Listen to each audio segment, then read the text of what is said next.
ಸ್ನೇಹಿತರೆ ನಮಸ್ಕಾರ, ನಾನು ರವೀಂದ್ರ ಜೋಶಿ.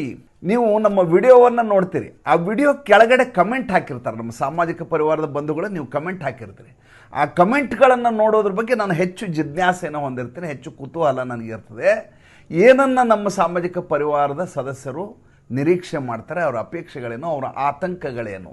ಕಳೆದ 2 ದಿವಸದಿಂದ ಒಂದು ಪ್ರಶ್ನೆಯನ್ನು ಎಲ್ಲರೂ ಕೇಳ್ತಾ ಇದ್ದಾರೆ. ಈ ದೊಡ್ಡ ಜಿರ್ಲೆ ಇದೆಯಲ್ಲ, ಅಭಿಜಿತ್ ದೀಪ್ಗೆ ದೇಶವನ್ನು ಬಿಟ್ಟು ಪರಾರಿ ಆಗ್ತಾ ಇದೆ ಅಂತೆ. ಅವ್ರನ್ನ ವಿಮಾನ ನಿಲ್ದಾಣದ ಹಿಡಿದು ವಾಪಸ್ ಕರ್ಕೊಂಡ್ಬಂದಿದ್ದಾರಂತೆ, ನಿಜಾನಾ ಅಂತ ಒಂದು ಪ್ರಶ್ನೆ.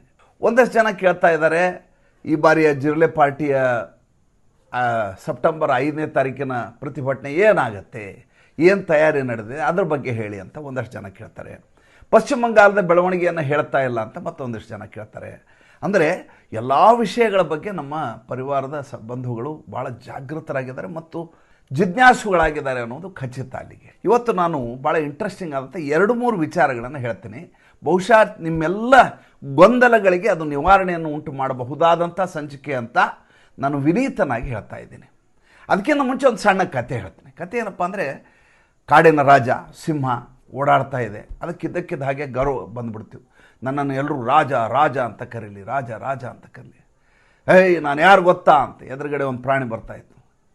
ನೀವು ನಮ್ಮ ರಾಜರಲ್ವಾ, ನೀವು ಸಿಂಹ ರಾಜ, ಹೋಗೋ ಆಯಿತು ಬುದ್ಧಿ. ಮುಂದೆ ಇನ್ನೊಂದು ಪ್ರಾಣಿ ಬಂತು. ಏಯ್ ಈ ಕಾಡಿಗೆ ರಾಜ ಯಾರು ಗೊತ್ತಾ ನಿಮಗೆ? ಏನು ಬುದ್ಧಿ ಹಿಂಗೆ ಕೇಳ್ತಾರೆ, ನೀವೇ ನಮ್ಮ ರಾಜ ಅಲ್ವಾ, ಹೋಗು ನೀನು. ಹೀಗೆ ಎಲ್ಲ ಕಡೆ ಎಲ್ಲರ ಹತ್ರ ಕೇಳ್ಕೊಂಡು ಹೋಗ್ತಾಯಿತ್ತು. ಒಳಗಡೆ ಅಹಂಕಾರ. ಅಲ್ಲಿ ಒಂದು ಆನೆ ಗಿಡದ ಮೇಲಿನ ಟೊಂಗಿ ತಿಂತಾಯಿತ್ತು. ಅದು ಎಡಗಣ್ಣಿನಲ್ಲಿಯೂ ಕೂಡ ಈ ಸಿಂಹವನ್ನು ನೋಡಲಿ, ತನ್ನ ಪಾಡಿಗೆ ತಾನು ತಿಂತಾಯಿತ್ತು. ಸಿಂಹ ನೋಡ್ತದೆ, ನನ್ನ ಕಡೆ ಇದು ಲಕ್ಷಣ ಕೊಡ್ತಾ ಇಲ್ಲ ಅಂತ ಕೋಪ ಬಂದ್ಬಿಡುತ್ತೆ. ಅದಕ್ಕೆ ಕೋಪ ಬಂದು, ಏಯ್ ನಾನು ಯಾರು ಗೊತ್ತಾಯ್ತಾ ನಿನಗೆ, ಯಾರು ಬಂದಿದ್ದೀನಿ ನಿನ್ನ ಎದುರಿಗೆ ಗೊತ್ತಾ ನಿನಗೆ? ಆನೆ ಕೇಳಿಸ್ಕೊಳ್ಳೋದೇ ಇಲ್ಲ, ಅದ್ರ ಪಾಡಿಗೆ ತಿಂತಾ ಇರ್ತದೆ. ದೊಡ್ಡ ಗಜ ಅಂದಮೇಲೆ ಗಜಗಾತ್ರ. ಸಿಂಹಕ್ಕೆ ಸಿಟ್ಟು ಬಂದ್ಬಿಡುತ್ತೆ. ಏಯ್ ಯಾರು ಬಂದಿದ್ದೀನಿ ನಿನ್ನ ಎದುರಿಗೆ ನೋಡು. ಆನೆ ಒಂದು ಸಲ ಹಿಂಗೆ ತಿರುಗತ್ತೆ. ಅದರ ಆವಾಜ್ ಕೇಳಿದ್ದೇನೆ, ತನ್ನ ಸೊಂಡಿಯನ್ನು ಹಾಕಿ ಎತ್ತಿ ಆಕಾಶದ ಮೇಲೆ ಜೋರಾಗಿ ಬಿಸಾಕತ್ತೆ. ಸಿಂಹ ಗಟಗರಗರ ತಿರುಗಿ ಮೇಲಿಂದ ಕೆಳಗೆ ಬಿದ್ದು ಒಂದು ಮಾತು ಹೇಳ್ತೆ. ನಾನು ಏನಂತ ಕೇಳಿದೆ ನಿನಗೆ, ನಾನು ನಿನ್ನ ಎದುರಿಗೆ ಬಂದಿದ್ದೀನಿ ನೋಡು ಅಂತ ಹೇಳಿದೆ, ನೀನು ಅಷ್ಟಕ್ಕೆ ಯಾಕೆ ಸಿಟ್ಟು ಮಾಡಿಕೊಂಡೆ ಅಂತ ಸಿಂಹ ಆನೆಗೆ ಹೇಳಿ ಅಲ್ಲಿಂದ ಹೊರಟೋಗತ್ತೆ. ಯಾಕೆ ಈ ಕಥೆಯನ್ನು ಹೇಳಿದೆ, ಇದರ ತಾತ್ಪರ್ಯ ಏನು ಅಂದರೆ, ಇವತ್ತು ಜಿರ್ಲೆಗಳಲ್ಲಿ ಏನು ಅನ್ಕೊಂಡ್ಬಿಟ್ಟಿದ್ದಾವೆ ಅಂದರೆ, ನಾವು ಏನು ಮಾಡಿದರೂ ಈ ದೇಶದಲ್ಲಿ ನಡೆಯುತ್ತೆ, ನಾವೇ ರಾಜರು. ನಾವು ಧರ್ಮೇಂದ್ರ ಪ್ರಧಾನ್ ರಾಜೀನಾಮೆ ಕೊಡಿಸಿದ್ವಿ. ನರೇಂದ್ರ ಮೋದಿಯವರು ನಮ್ಮ ಎಲ್ಲ ಪ್ರತಿಭಟನೆಕಾರರು ಬಾಯಿಗೆ ಬಂದು ಹಾಕಿ ಬೈದರೂ ಕೂಡ ನಮಗೆ ಹೆದರಿಕೊಂಡು ಅವರು ಕ್ಷಮೆಯನ್ನು ಕೇಳಿದರು. ನಮಗೆಲ್ಲ ಹೆದರಿಕೊಂಡು ನಮ್ಮೆಲ್ಲ ಕೇಸ್ಗಳನ್ನು ವಾಪಸ್ ತಗೊಳ್ಳಿ ಅಂತ ಹೇಳಿದರು. ನನಗೆ ಯಾರ ಬಗ್ಗೆನೂ ಕೋಪ ಇಲ್ಲ ಅನ್ನುವ ರೀತಿಯಲ್ಲಿ ಹೇಳಿದರು. ಅಷ್ಟೇ ಅಲ್ಲ, ತಮ್ಮ ಇಡೀ ಸಚಿವ ಸಂಪುಟಕ್ಕೆ ಜಂಜೀಗಳ ಪರವಾಗಿ ನೀವು ಹೋಗಿ ಯೂನಿವರ್ಸಿಟಿಯಲ್ಲಿ ಮಾತಾಡಿದರು. ಆದ್ದರಿಂದ ನಾವು ಈ ದೇಶದ ರಾಜರು, ನಾವು ಏನು ಬೇಕಾದ್ರೂ ಮಾಡಿದ್ದು ನಡೆಯುತ್ತೆ. ಅದೇ ರೀತಿ ಸೌರವ್ ದಾಸ್ ಅನ್ನೋ ವ್ಯಕ್ತಿ ಹೇಳ್ದೆ, ಏನಂತಂದರೆ, ಇಂಡಿಯಾ ಗೇಟ್ ಯಾರೋ ಸರ್ಕಾರಕ್ಕೆ ಸೇರಿದ್ದಲ್ಲ, ಈ ದೇಶದ ಜನರಾದ ನಮಗೆ ಸೇರಿದ್ದು. ನಾವು ಇಂಡಿಯಾ ಗೇಟಿಂದನೇ ನಾವು ಪ್ರತಿಭಟನೆ ಮಾಡ್ತೀವಿ. ಸೆಪ್ಟೆಂಬರ್ 5ನೇ ತಾರೀಕು ಏನು ಮಾಡ್ಕೋತೀರಿ ಮಾಡ್ಕೊಳ್ರಿ ಅಂತ. ಮತ್ತು ಅನುಮತಿ ಪಡಿತೀರಾ ಅಂತ ಯಾರೊಬ್ಬರು ಕೇಳಿದ್ರಂತ. ಅನುಮತಿ ಯಾಕೆ ಪಡಿಬೇಕು? ನಾವು ಪ್ರತಿಭಟನೆ ಮಾಡಲಿಕ್ಕೆ ನಾವ್ಯಾಕೆ ಅನುಮತಿ ಪಡಿಬೇಕು? ನಮಗೆ ಭದ್ರತೆ ಕೊಡಬೇಕಾದದ್ದು ಸರ್ಕಾರದ ಕರ್ತವ್ಯ ಅಂತ. ಯಾಕೆ ಹಿಂಗೆ ಮಾಡ್ತಾ ಇದ್ದಾರೆ? ಇದು ಸಿಂಹದ ಚಾಳಿ. ನಾನು ಹೇಳಿದ್ನಲ್ಲ, ಸಿಂಹದ ಕತೆ, ಸಿಂಹದ ಚಾಳಿ. ಯಾಕೆ ಹಿಂಗೆ ಮಾಡ್ತಾ ಇದ್ದಾರೆ ಅಂದರೆ, ಉಳಿದವರೆಲ್ಲ ಜಿ ಹುಜೂರ್ ಅನ್ನುವ ರೀತಿಯಲ್ಲಿ ವಾತಾವರಣ ಸೃಷ್ಟಿಯಾಗಿತ್ತಲ್ಲ, ಅದರ ಫಲಶ್ರುತಿಯಾಗಿ ಇವರ ಆಟಾಟೋಪ ಈ ರೀತಿ ನಡೀತಾ ಇದೆ, ಅಧಿಕ ಪ್ರಸಂಗ ನಡೀತಾ ಇದೆ. ಹಾಗಾದರೆ ಏನು ಹಂಗಾರೆ, ಮುಂದೆ ಏನು ಹಂಗಾರೆ? ಭಾಳ ಮುಖ್ಯವಾದಂಥ ಬೆಳವಣಿಗೆಗಳಾಗ್ತಾ ಇದ್ದಾವೆ ದಿಲ್ಲಿಯಲ್ಲಿ. ಈಗಾಗಲೇ ಶುರು ಆಗಿಬಿಟ್ಟಿದೆ. ಇವ್ರಿಗೆ ಹೆದರಿಕೊಂಡು ಮಾಡ್ತಾ ಇರೋದಲ್ಲ, ಸರ್ಕಾರ ತನ್ನ ಮುಂಜಾಗ್ರತಾ ಕ್ರಮವಾಗಿ ಏನೇನು ಮಾಡಬೇಕು ಅದನ್ನು ಮಾಡ್ತಾ ಇದ್ದಾರೆ. ಮೊದಲನೇದಾಗಿ ಇವರು ಕರೆ ಕೊಟ್ಟದ್ದು ಯಾರಿಗೆ? ದೇಶದ ಎಲ್ಲ ಜಂಜಿಗಳು ದಿಲ್ಲಿಯಲ್ಲಿ ಬರಬೇಕು ಸೆಪ್ಟೆಂಬರ್ 5ಕ್ಕೆ ಅಂತ ಕರೆದಿರೋದು. ಅಷ್ಟು ಬರುವಂಥ ಜನ ಏನು ದಂಡೋಪದಂಡಾಗಿ ಬಂದರು ಅಂತಲೇ ತಿಳ್ಕೊಡ್ರಿ. ದಿಲ್ಲಿಯ ಆ ರಸ್ತೆಯಲ್ಲಿ ಅಷ್ಟು ಜನರನ್ನ ನಿಭಾಯಿಸಲಿಕ್ಕೆ ಸಾಧ್ಯ ಇದೆಯಾ? ಸಾಧ್ಯ ಆಗೋದಿಲ್ಲ. ತಿಳುವಳಿಕೆ ಇರಲಾರ್ದು ಹುಡುಗರು ಬಸ್ ಹತ್ತಿ, ಟ್ರೈನ್ ಹತ್ತಿ, ಪಿಕ್ನಿಕ್ಕು ಅಂಥೇಳಿ, ಪಿಜ್ಜಾ ತಿನ್ಬೋದು ಅಂಥೇಳಿ, DJ ಹಾಕ್ಕೊಂಡು ಡ್ಯಾನ್ಸ್ ಮಾಡಬೇಕು ಅಂಥೇಳಿ ಬಂದರು ಅಂತ ತಿಳ್ಕೊಡ್ರಿ. ಅದಕ್ಕೊಂದು ವ್ಯವಸ್ಥೆ ಅಂತ ಬೇಕಲ್ವಾ? ಆ ವ್ಯವಸ್ಥೆಯನ್ನು ಮಾಡಲಿಕ್ಕೆ ದಿಲ್ಲಿಯ ಹೊರವಲಯದಲ್ಲಿ ದೊಡ್ಡ ದೊಡ್ಡ ಶೆಲ್ಟರ್ಗಳನ್ನು ನಿರ್ಮಾಣ ಮಾಡಲಾಗ್ತಾ ಇದೆ. ಆ ಶೆಲ್ಟರ್ ಇನ್ನೂ ಇವರು ಇಳಿದಿರಂಗೆಲ್ಲ ತೊಗೊಂಡೋಗಿ ಅಲ್ಲಿ ಡಂಪ್ ಮಾಡುವಂಥ ಕೆಲಸ ಅತ್ಯಂತ ಅನೂಚಾನವಾಗಿ ಅವತ್ತಿನ ದಿವಸ ಮಾಡಲಾಗತ್ತೆ. ಎರಡನೇದು, ಇದನ್ನು ಸೆಕ್ಯೂರಿಟಿ ಝೋನ್ ಅಂತ ಮಾಡ್ತಾಯಿದ್ದಾರೆ. ಇಡೀ ಈ ಲುಟಿಯನ್ಸ್ ಏರಿಯಾ ಏನಿದೆಯಲ್ಲ ಆ ಇಡೀ ಪ್ರದೇಶವನ್ನು ಸೂಕ್ಷ್ಮ ವಲಯ ಅಂತ ಕನ್ಸಿಡರ್ ಮಾಡಲಿಕ್ಕೆ ಈಗಾಗಲೇ ಗೃಹ ಸಚಿವರು ತೀರ್ಮಾನವನ್ನು ಮಾಡಿದ್ದಾರೆ. ಒಂದು ವಿಷಯವನ್ನು ನೆನಪಿಟ್ಕೊಳ್ಳಿ, ನಾನು ಯಾವಾಗಲೂ ಈ ಮಾತನ್ನು ಹೇಳ್ತೀನಿ. ಕಾಶ್ಮೀರದಂಥ ಕಾಶ್ಮೀರ ಒಂದು ಧ್ವಜವನ್ನು ಹಾರಿಸಲಿಕ್ಕೆ ಸಾಧ್ಯ ಇರಲಾರದಂಥ ಸ್ಥಿತಿ ಇದ್ದಂಥದ್ದು. ಬೆಳಗ್ಗೆ ಎದ್ರೆ ಪಾಕಿಸ್ತಾನದ ಧ್ವಜವನ್ನು ಇಟ್ಕೊಂಡು ಪ್ರತಿ ದಿವಸ ಮೆರವಣಿಗೆ ಮಾಡ್ತಾ ಇದ್ದಂಥ ಜನರ ಮಧ್ಯೆ ಅವರದೇ ವಿಶೇಷವಾದಂಥ ಅವ್ರಿಗೆ ಪರಮಾಧಿಕಾರ ಕೊಟ್ಟಂಥ ಆರ್ಟಿಕಲ್ 370 ಚಿಟಿಕೆ ಹೊಡೆಯೋ ರೀತಿಯಲ್ಲಿ ಕಿತ್ಕೊಂಡ್ರು. ಅದರಿಂದ ಮಾಡಿದ ತಯಾರಿ ಏನು ಅಂತ ನಿಮ್ಗೆ ಹೇಳಿದೆ ನಾನು. ಹಂಗೆ ಮಾಡಲಿಕ್ಕೆ ಏನೇನು ತಯಾರಿ ಮಾಡ್ಕೊಂಡಿದ್ರು, ಆ ತಯಾರಿಯನ್ನು ತುಂಬ ಅಚ್ಚುಕಟ್ಟಾಗಿ ಅತ್ಯಂತ ದಕ್ಷತೆಯಿಂದ ಅಮಿತ್ ಶಾ ಅವರು ನಿಭಾಯಿಸ್ತಾ ಇದ್ದಾರೆ. ಇದಕ್ಕಿಂತ ಹೆಚ್ಚಿನ ಹೇಳಲ್ಲ, ಯಾಕಂದರೆ ಅತ್ಯಂತ ಸೂಕ್ಷ್ಮವಾದ ವಿಚಾರ. ನಾವೆಲ್ಲ ವಿಷಯಗಳನ್ನು ಕಾನ್ಫಿಡೆನ್ಷಿಯಲ್ ವಿಚಾರನ, ಸರ್ಕಾರದ ಧೋರಣೆಯನ್ನು ಅವನ್ನೆಲ್ಲ ನಾವು ಹೇಳಬಾರ್ದು, ಅದು ವಿರುದ್ಧವಾದದ್ದು. ಮುಂಚೆ ಇವ್ರನ್ನ ಗೃಹ ಬಂಧನ ಮಾಡ್ತಾರವೆಲ್ಲ ನಾವು ಮಾತಾಡಬಾರ್ದು. ಅದೇನಾಗತ್ತೆ ಅದಾಗತ್ತೆ. ಆದರೆ ಭಾಳ ಮಜಾ ಇರುತ್ತೆ. ಸೆಪ್ಟೆಂಬರ್ 5ನೇ ತಾರೀಕು ನಡೆಯುವ ವಿದ್ಯಮಾನಗಳಿದಾವಲ್ಲ, ತುಂಬ ಇಂಟ್ರೆಸ್ಟಿಂಗ್ ಆಗಿರ್ತವೆ. ಆ ವಿದ್ಯಮಾನವನ್ನು ನೀವು ನೋಡಬೇಕು, ಅದರ ಮಜಾವನ್ನು ಪಡೆಯಬೇಕು. ಆಮೇಲೆ ನಮಗೂ ಅಮಿತ್ ಶಾ ಅವರ ಶಕ್ತಿ ಒಂದು ಗೊತ್ತಾಗಬೇಕು. ನಿರಂಕುಶ ಪ್ರಭುತ್ವ ಅಂದ್ರೇನು, ದಾದಾಗಿರಿ ಅಂದ್ರೇನು, ಆಮೇಲೆ ಸರ್ಕಾರ ಕುಶಾಗ್ರಮತಿಯಕ್ಕಿಂತ ಹೆಚ್ಚಾಗಿ ದಬಾವಣೆಯನ್ನು ಇಳಿದ್ರೆ ಏನು ಮಾಡಬಹುದು, ಅದೆಲ್ಲವೂ ನಾವು ನೋಡಬೇಕಲ್ವ. ನಮ್ಮ ಕಾಲಘಟ್ಟದಲ್ಲಿ ನಡೆಯುವಂಥ ವಿಚಾರವನ್ನು ನೋಡಲೇಬೇಕಲ್ವ. ಆದ್ದರಿಂದ ಸೆಪ್ಟೆಂಬರ್ 5ಕ್ಕೆ ಇವತ್ತು ಭಾಳ ಮಜಾ ಒಂದು ಸ್ಟೇಟ್ಮೆಂಟ್ ಹೋದ. ಏನಂತಂದರೆ, ಅನುಮತಿಗಾಗಿ ಪೊಲೀಸ್ ಸ್ಟೇಷನ್ಗೆ ಇನ್ನೂ ಅಪ್ಲಿಕೇಶನ್ನೇ ಕೊಟ್ಟಿಲ್ಲ ಜಿರ್ಲೆ ಪಾರ್ಟಿಯವರು. ಅಂದರೆ ಅನುಮತಿಯನ್ನೇ ಪಡಿಬೇಕಾಗಿಲ್ಲ ನಾವು ಅನ್ನೋ ಮಟ್ಟಿಗೆ ಅವರೀಗ ದಾದಾಗಿರಿಯನ್ನು ಮಾಡ್ತಾ ಇರೋದು, ಗೂಂಡಾಗಿರಿಯನ್ನು ಮಾಡ್ತಾಯಿದ್ರು. ಅವರು ತಪ್ಪು ಮಾಡಲಿಕ್ಕೆ ಎಷ್ಟು ಸಾಧ್ಯವೋ ಅಷ್ಟು ಅವಕಾಶಗಳನ್ನು ಸೆಪ್ಟೆಂಬರ್ 5ರವರೆಗೂ ಕೊಡಲಾಗತ್ತೆ. ಅವರು ಕಾನೂನುಬದ್ಧವಾಗಿ ಹೋಗಿರಬಾರ್ದು. ಅವರು ಹೇಳ್ತಾರೆ ಏನಂತ, ನಮ್ಮದು ಶಾಂತಿಯುತ ಪ್ರತಿಭಟನೆ ಅಂತ ಹೇಳ್ತಾರೆ. ಯಾವಾಗಲೂ ಅದು ಕಾನೂನಲ್ಲಿ, ಸಂವಿಧಾನದಲ್ಲಿ ಶಾಂತಿಯುತ ಪ್ರತಿಭಟನೆ ಅನ್ನೋ ಶಬ್ದ ಇಲ್ಲ. ಒಂದು ಲಾಫುಲ್ ಆರ್ ಅನ್ಲಾಫುಲ್, ಕಾನೂನುಬದ್ಧವಾಗಿ, ಕಾನೂನು ವಿರುದ್ಧವಾಗಿ. ಶಾಂತಿಯುತ ಅಂತ ನೀವು 15 ಶಾಂತಿಯುತ ಇದ್ದೀರಿ, ಉಳಿದವರು 150 ಜನ ಏನು ಮಾಡ್ತಾರೆ ನಿಮಗೇನು ಗೊತ್ತಿದೆ? ನಿಮ್ಮ ಮಾತನ್ನು ಅವ್ರು ಕೇಳಬೇಕಲ್ವಾ. ಆದ್ದರಿಂದ ಈಗ ಅವ್ರು ಹೇಳ್ತಾ ಇರೋದು ಶಾಂತಿಯುತ ಜಾಥಾವನ್ನು ಸೆಪ್ಟೆಂಬರ್ 5ನೇ ತಾರೀಕು ಮಾಡ್ತೀವಿ. 5ನೇ ತಾರೀಕು ಸಂಜೆ ಮುಗಿಯತ್ತಾ? ಮುಗಿಯೋದಿಲ್ಲ. ಅದು 12, 13 ಇದೆಯಲ್ಲ, ಬ್ರಿಕ್ಸು, ಅಲ್ಲಿವರೆಗೂ ಮುಂದುವರಿಸುವಂಥ ದೊಡ್ಡದಾದಂಥ ಟೂಲ್ ಕಿಟ್ ಇದೆ. ಅದರ ಬೇಹುಗಾರಿಕೆಯವ್ರಿಗೆ ಅದರದ್ದೆಲ್ಲ ಮಾಹಿತಿ ಬಂದಿದೆ. ನರೇಂದ್ರ ಮೋದಿ ಘನತೆ, ಗೌರವ, ಸಭ್ಯತೆಯನ್ನು ಕಾಪಾಡಿಕೊಂಡು ವಿಷಯವನ್ನು ನಿಭಾಯಿಸುವುದರಲ್ಲಿ ನಿಷ್ಣಾತರು. 2 ಮಾತು. ಅಮಿತ್ ಶಾ ಹಾಗಲ್ಲ, ಅಮಿತ್ ಶಾ ಮಾತಾಡೋದಿಲ್ಲ.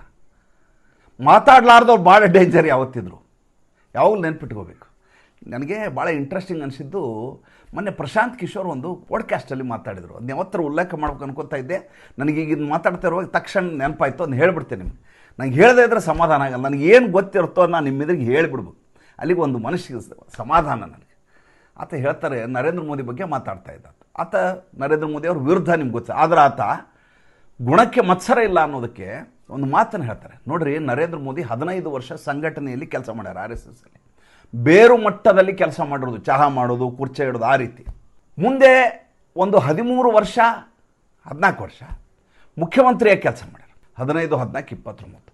ಅದರಿಂದ ಈಚೆಗೆ 12 ವರ್ಷ ಪ್ರಧಾನಮಂತ್ರಿಯಾಗಿ ಕೆಲಸ ಮಾಡ್ಯಾರ. ಭಾರತ ದೇಶದಲ್ಲಿ ಯಾವ ರಾಜಕಾರಣಿ ಇಷ್ಟು ಅನುಭವವನ್ನು ಹೊಂದಿದ್ದಾರೆ? ಯಾವ ರಾಜಕಾರಣಿ ಅವತ್ತಿನಿಂದ 2001ರಿಂದ 2026 ಈ 25 ವರ್ಷಗಳ ಕಾಲ ಬಂದಂಥ ಸವಾಲುಗಳನ್ನು ಮೆಟ್ಟಿ ನಿಂತು ಇವತ್ತು ಅಜೇಯರಾಗಿ ಯಾರು ಉಳಿದಿದ್ದಾರೆ? ಒಬ್ಬರ ಹೆಸರು ಹೇಳ್ರಿ ಅಂತ ಪ್ರಶಾಂತ್ ಕಿಶೋರ್ ಕೇಳಿರೋ ಮಾತಿದು. ವಾರೆ ವಾ ಮಗನೇ ಅಂದೆ ನಾನು. ಎಂಥ ಮಾತು ಹೇಳಿದೆ ನಾನು. ದಿನ ವಿಡಿಯೋ ಮಾಡ್ತೀನಿ, ನನಗೆ ಇದು ಹೊಳೆದಿಲ್ಲ. ನೀನು ಅಷ್ಟು ಕರಾರುವಾಕ್ಕಾಗಿ ಯೋಚನೆ ಮಾಡಿ ಅವ್ರನ್ನ ಗೇಜ್ ಮಾಡಿದೆಯಲ್ಲ, ಅದಕ್ಕೆ ಶಬಾಷ್ ಅಂತ ಅಂದೆ ನಾನು.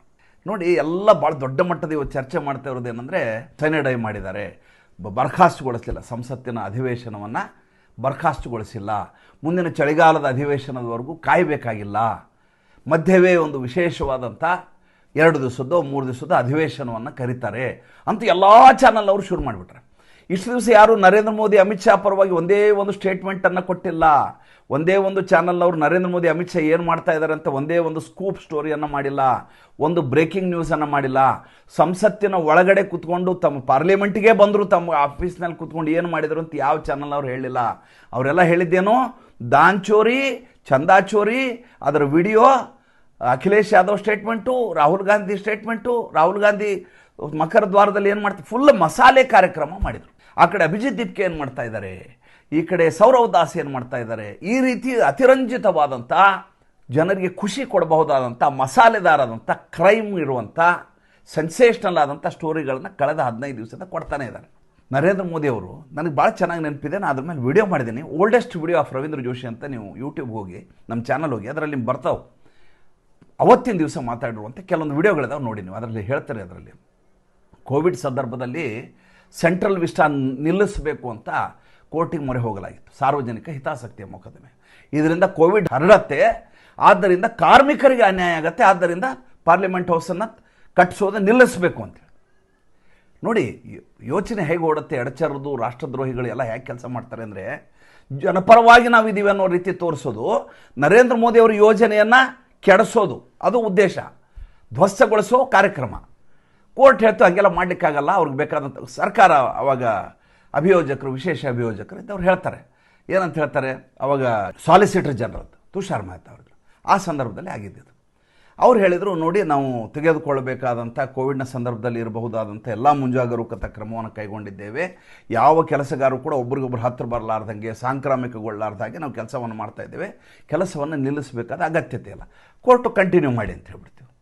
ಅವತ್ತು ನರೇಂದ್ರ ಮೋದಿ ಅವರು 900 ಆಸನಗಳುಳ್ಳಂಥ ಒಂದು ದೊಡ್ಡದಾದಂಥ ಸಂಸತ್ನ ಕಲಾಪಕ್ಕೆ ಒಂದು ಭವನವನ್ನು ಅದರಲ್ಲಿ ನಿರ್ಮಾಣ ಮಾಡಿದ್ದಾರೆ. ಎಷ್ಟು ಜನಕ್ಕೆ? 900 ಜನಕ್ಕೆ. ನಮ್ಮಲ್ಲಿ ಸದಸ್ಯರು ಎಷ್ಟಿದ್ದೇವೆ? 543 ಜನ ಇದ್ದೀವಿ. 543 ಜನ ಸಂಸತ್ ಸದಸ್ಯರು ತಾನೆ. ನೀವು 600 ಮಾಡಬೇಕು, 650 ಮಾಡ್ಕೊ, 900 ಯಾಕೆ ಮಾಡಿದರು? ಅವತ್ತೇ ನರೇಂದ್ರ ಮೋದಿ ಅವರು ತೀರ್ಮಾನ ಮಾಡಿದರು. ಏನಂತ ಅಂದರೆ, ಮುಂದೆ ಇದರಲ್ಲಿ ಡಿಲಿಮಿಟೇಷನ್ ಮಾಡ್ತೀವಿ, ಆವಾಗ ಸಂಖ್ಯೆಗಳು ಜಾಸ್ತಿ ಆಗ್ತವೆ. 1.5 ಪಟ್ಟು ಆದಾಗ 543 ಪ್ಲಸ್ 275 ಸೇರ್ಕೋತವೆ, 800 ಚಿಲ್ಲರೆ ಆಗುತ್ತೆ. ಆವಾಗ ಆಸನಗಳು ಬೇಕಾಗತ್ತೆ.